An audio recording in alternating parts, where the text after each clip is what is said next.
Hearing live performances is the way that classical music comes to life. And the more music you hear, the more it will make sense to you. My name is Daniel Parker. I'm a young classical pianist from upstate New York. I just moved to New York City to start my master's degree at the Juilliard School in Manhattan. I'm in New York for the NTD International Piano Competition.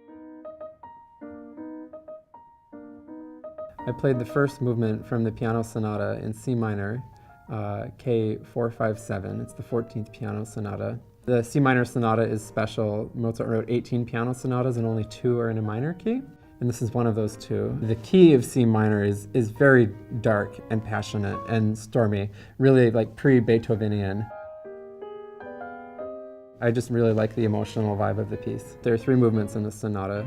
The dramatic pacing, the way that the movements kind of marry together, it really is a special piece. Mozart is special. Mozart requires such a degree of being able to control lots of shades of color and nuance. And if something is wrong somewhere in there, it's very audible, but sometimes you can't really tell what's wrong. Whereas if you're playing other composers, like Chopin, it can be easier to say, oh, well, you know, this phrase wasn't completely legato, or the voicing of that chord was wrong. With Mozart, it can be very hard to tell. It can be kind of imposing to try to have it all line up perfectly right when you're performing it. We're talking about a very agitated piece. At the same time, you can't let that grab a hold of everything you're doing because it's still Mozart. The touch has to remain within a certain boundary. You can't really slam the piano or play at the full volume of the piano.